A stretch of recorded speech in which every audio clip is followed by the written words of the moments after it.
So our major objective today is we want to mix up what will be the gold paint for our 650 restoration project.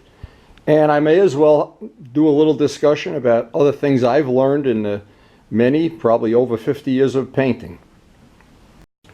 Now the truth is, mixing paint, custom colors, is really a science. It's really something that I don't even know how to explain it. You gotta do it and do it over and over and over. Or even better, you just pay somebody to do it. In this case, Dennis at Gavin's did a great job of matching the RD paint, which was an exact copy of the Kenny Roberts paint job. Dennis did a great job. And thank you, Dennis. I don't know what else to say. In the case of our beloved R1, anytime I had to paint parts that I made, now I made the seat of the bike, of course, so I had to get the matching paint. Well, I found out that the local body shop wasn't that good. Several other sources were not that good. And Colorite was perfect. So if you're trying to match a factory color, I would say don't spend the money and get Colorite paint. Now the 750, I decided early on doing this restoration, I liked the Camaro color that came out a couple of years ago. How many years ago? It was an exact GM color. I liked the color. My friend Ken Tyser got a Camaro that color, and I said, got to have a motorcycle that color. And what happened is, by using a standard Chevy color, I never have to worry that I'm going to go down to the store and they won't have touch-up paint. And believe it or not, the original RD is painted with Brodak dope. This is aircraft paint, butyrate dope, that back from the good old days when I was modeling and I had enough of it, and it was an exact match, I mean an exact match, to the Kenny Roberts paint parts that I had other parts of other bikes that I wanted to match. So that was just luck on my part. But this is something totally different. This is something that I have to really explain in a way that, well, it may sound a little crazy, but well, everybody knows I am a little crazy. So I want the gold on this to be a certain color that I can picture in my mind. Gold is a color that if it gets a little too brown, it starts to look like bronze. If it gets a little too yellow, it starts to look, I don't even know how to explain it. There's a color, and it's very close to the color that I painted the GS wheels with, and it's a pretty good, almost perfect match. We did a set of wheels for Glenn's Ducati that I really, really liked the color. And I wanted that color. Now there's only one problem. I don't have any more of that paint. Now, when I go back to the body shop and I say, mix me a quart of that, it's not going to match. I guaranteed it's not going to match. So what I did when I painted the R1 wheels, I made sure I had a quart of paint and I have more than half left over. Well, I know that was a mistake I made with this motorcycle. I should have, well, it's too late now to do anything about it. But I will not make that mistake again. So I do have a lot of experience, over 50, more than 50 years, mixing paint with pigments, and I'm going to do one on right in real time, maybe without even having any camera cuts, and show how I do it.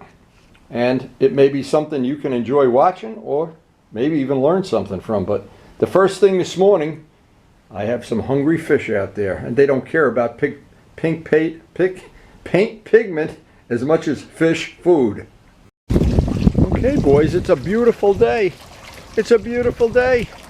It's a great day to be a fish. It's a great day to be a Yamaha. Holy moly, they're always hungry. Now that the fish are fed. One other thing I wanted to mention on the video, because Luciano just had this problem again.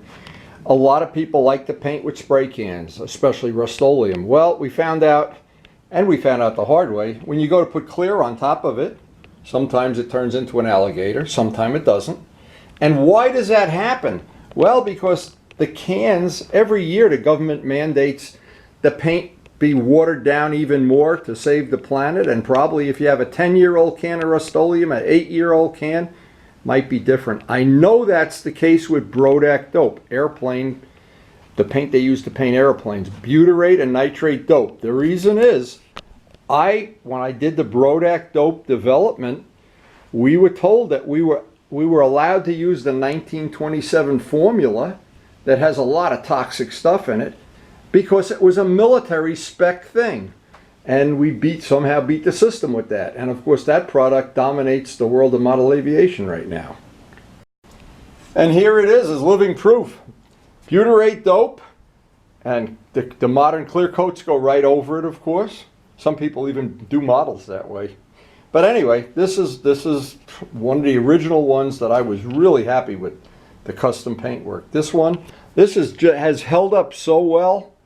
There is just makes me so happy to see it. And that is Brodak dope. Now I wanted to show this. This is just one draw of the the bikes that I painted for myself and for other people. And this was what I wanted to show. Whenever I do something, I now have a lot of touch-up paint. Because I know that's a hard lesson to learn, is to just buy the minimum amount of paint. Anyway, we do have it for almost everyone that we've ever, done any restoration on. Okay, so here's 2 old cans of paint, and here's what it is. The paint is made basically out of 2 things. One is called binder, and that binder looks like clear, thick water. You can see the water. And the pigment underneath it is what, when you don't stir up the paint, it makes a mess. So if I shake this up or stir it, that will become silver paint. Here's a color gold that I'm not crazy about this color gold. It's a little too pearly for me and a little too brown. But I can pour off the top, the clear part of this paint, and then add my own pigment. Now it'll be basically 2 ingredients. The clear paint that's called binder, and the material that's going to tint, either tint with tints or with pigment. Just as another little example, this is what the Camaro paint, I don't know what you would call it. It turns to pea soup when you shake it. But now watch, if I shake it up,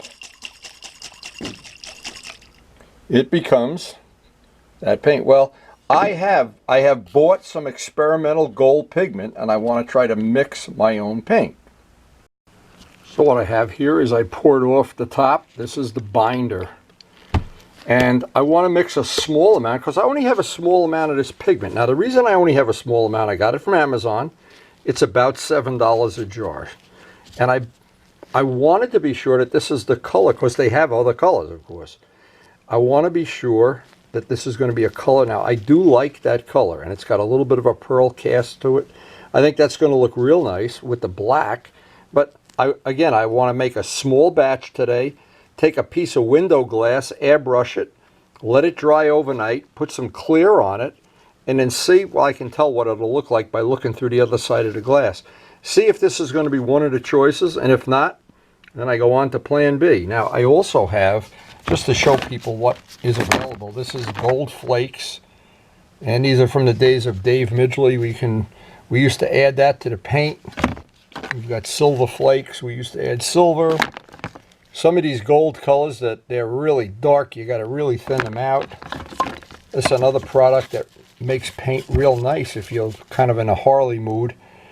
Diamond flake dust, all kinds of stuff. The old days of candy apple acrylic lacquer.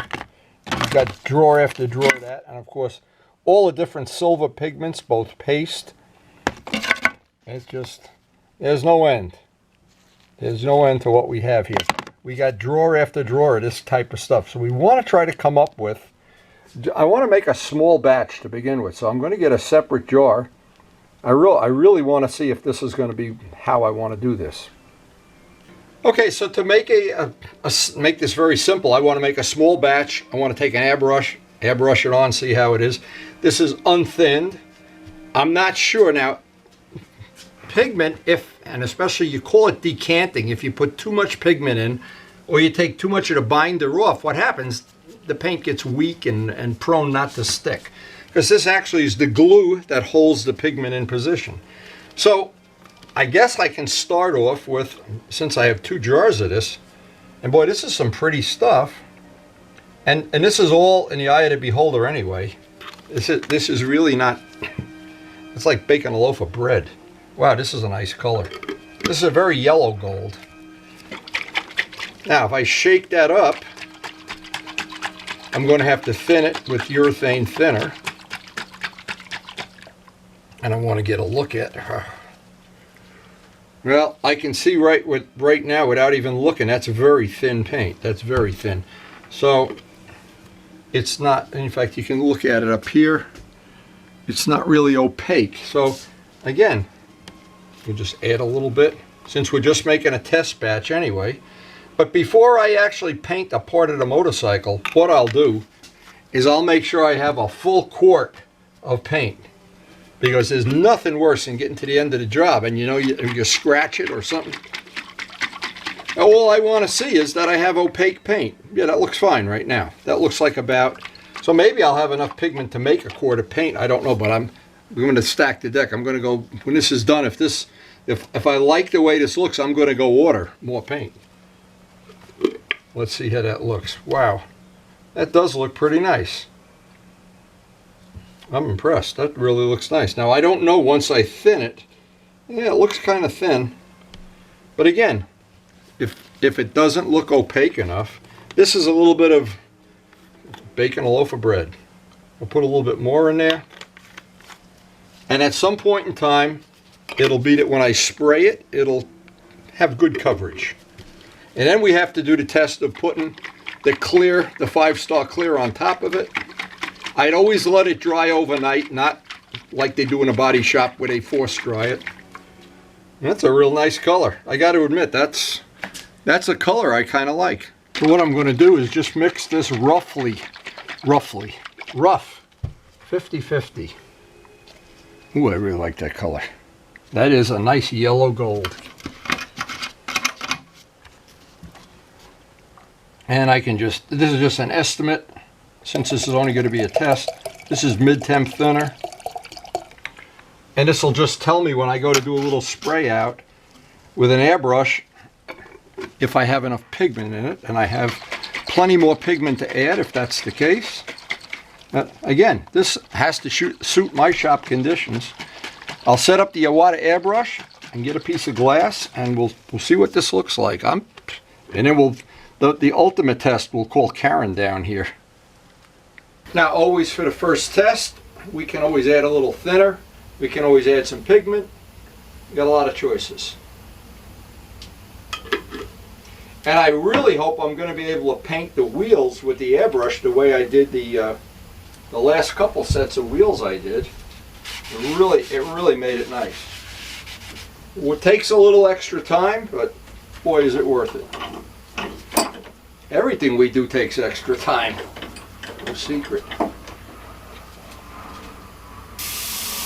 Oh, I love my Iwata airbrush.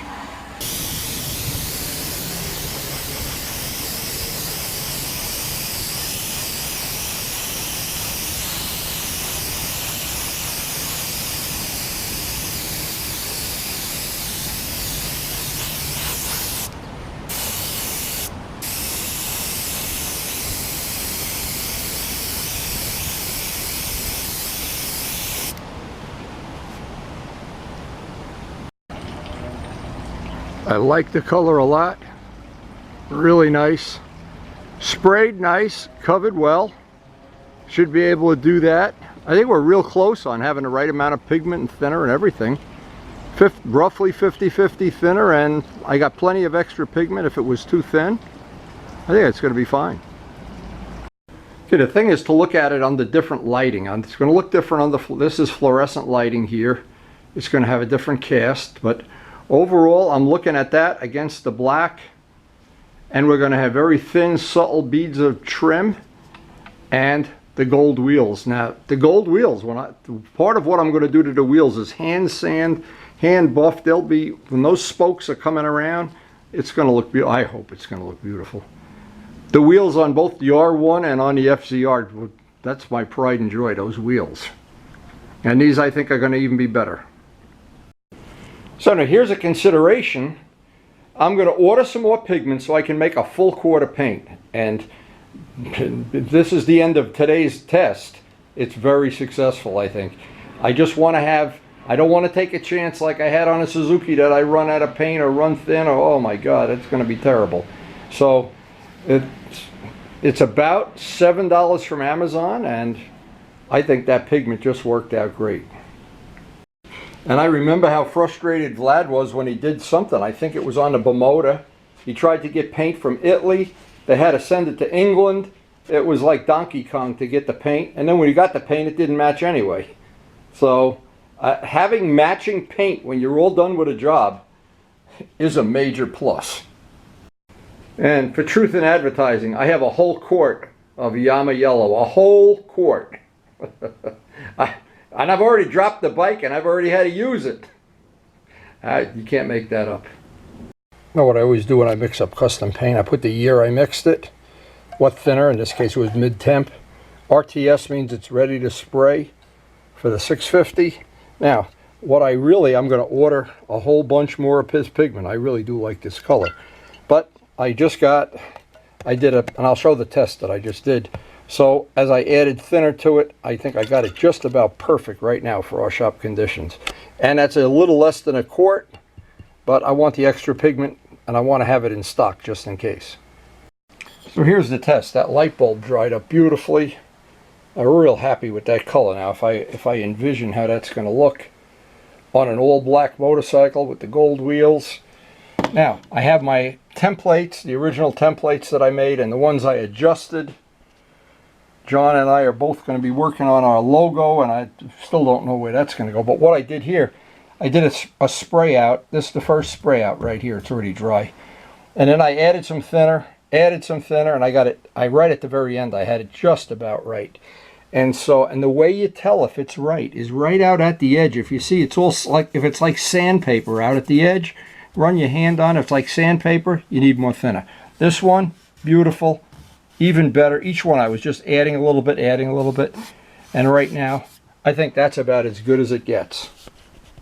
So ultimately what has to happen in our household is I have to get an approval from a trained artist named KARYN Ertnowski. I'm a little prejudiced.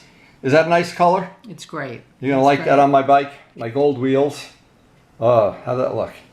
Now what we're gonna do as a side project, not gonna do it today because we have other things, but I'm going to take whatever paint's left over from this project. I have some gold trim in the bathroom, and I made the bathroom in this house, and bought gold tiles that go around the whole bathroom, a stripe, and it's faded. And I think this is going to be, I think that's going to be a perfect match. Let's go give it a try. So you get a free, well, we'll do a little sample today, but you get a free gold bathroom and a free toilet seat or something.